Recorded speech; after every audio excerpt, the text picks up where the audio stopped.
First of all, I know you're looking at my t-shirt and you're thinking, what the heck, Tallahassee Tigers? I was actually not born in this small town in Oklahoma. I was born in the town close by where they actually had a hospital. But Tallahassee is my hometown in Oklahoma, where I lived for 6 years. Actually, I didn't live in Tallahassee. I lived in the country around Tallahassee for 6 years before I moved to California and before coming to Missouri in 1998. But I'm only telling you that because I knew that you were wondering about the t-shirt, because you don't usually see me in a t-shirt.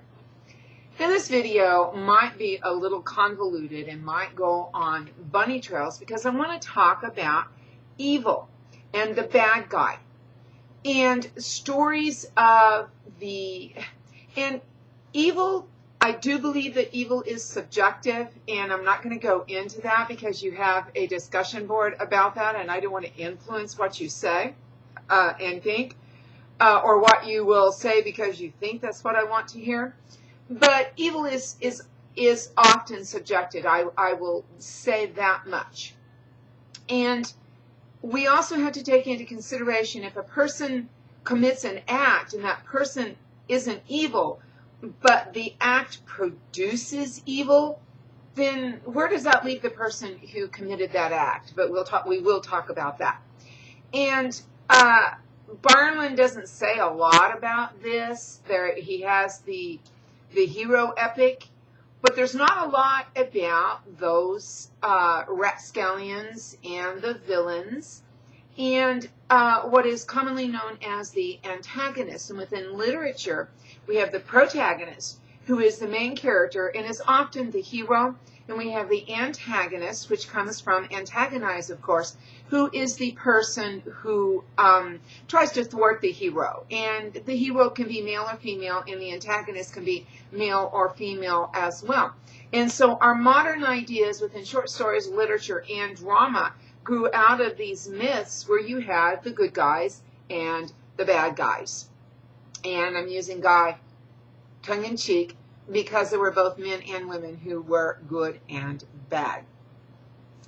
But we've had these evildoers in myths since the very beginning, and I'm not going to go into it in great depth because I talk about it in the PowerPoint, that one of the first myths from Egypt is that of Set, who tricks his brother Osiris of getting into the coffin. And coffin was just a box. It didn't mean something that you buried somebody in. It was just a box, but tricked him into getting the coffin and set him afloat on the Nile, and Osiris subsequently died from that. So we have this evil deity Set, who might not have started out totally evil, but over generations he became synonymous with evil, and Osiris became synonymous with good. We don't really see this in Sumeria. I can't think of any deity that was just evil through and through. Now, that didn't mean that the deities were good through and through, but that they weren't evil through and through. And I know that people in this class are not fond of Inanna, but I'm not so sure that she was, well, no, I am sure she wasn't evil. She might have been vain, egotistical, but do we really classify vain people as evil? Now, there were demons in Sumeria who were evil, but they didn't hold the status and did not have as much power as the gods did.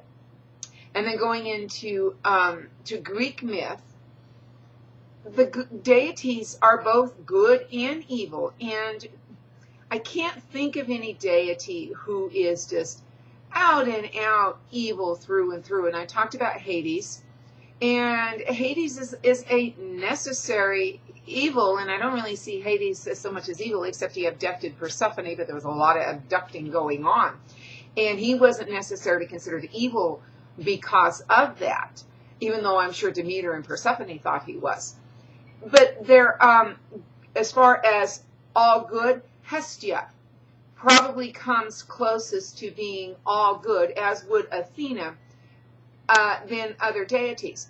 Now, even Artemis would probably be considered good, but Artemis had a man torn to pieces by her hounds because he saw her bathing in the woods. And Athena, I even have a hard time accepting that Athena is all good, because she got into a snit about Arachne, whereas wouldn't you think a deity could rise above that pettiness? But nope. And then also when we consider what is good and what is evil, Athena punished Medusa when Poseidon raped her in Athena's temple. Now, by most of our standards, we would think that Poseidon should have been the one to get punished, but Medusa was. And Athena saw no injustice in that. So that goes back to that subjectivity of good and evil, because in some societies, such as the Greek society, that's what happened, and they were the gods, and what are you going to do about it? Ares and his sister Eris were probably seen more as thoroughly evil than probably any of the other deities, and that's because they dealt in chaos. The Greeks didn't see anything wrong with war, but Ares was chaotic. He was ruled by emotion. And he is one of the few men in Greek myth, males I should say, because he wasn't a man, who was ruled by emotion. Whereas Athena was also a deity of war, but she was very logical and she was not ruled by chaos. Ares' sister Eris, goddess of discord, was the cause of the Trojan War. So there were deities within Greek myth who did have that evil tinge, but were viewed a bit differently and a bit the same by the ancient Greeks and by us. Now in Judaism, there is Shaitan, who is, and that name is most often translated as the adversary or the opposer or the obstructor. And Shaitan opposed humans even more than Yahweh, and he was not seen as necessarily evil as Satan is seen in the Christian scriptures. And of course, one of the big stories about Shaitan is that of Job, wherein Yahweh allowed Shaitan to create all of these hardships for Job, and to test whether or not Job would remain faithful to Yahweh. And so then the question remains, if Yahweh allowed that, was Yahweh not as evil as Shaitan because he did nothing to stop it? And so again, all of these aspects, the subjectivity of evil keeps arising and arising and rising up.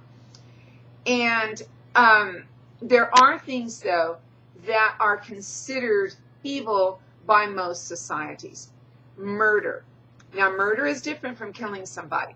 Murder is usually frowned upon. Stealing is usually frowned upon.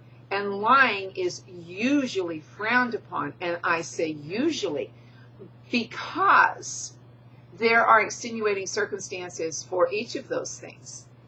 And so even though there are, I won't say universal because that's too wide a term to use, but there are aspects that are usually accepted as, I hesitate to use the word evil, and I won't use the word sin, but unethical, and perhaps are perpetuated by evil people. But people who are not evil also lie and cheat, etc., etc. So then it becomes, is the person evil or is the act evil?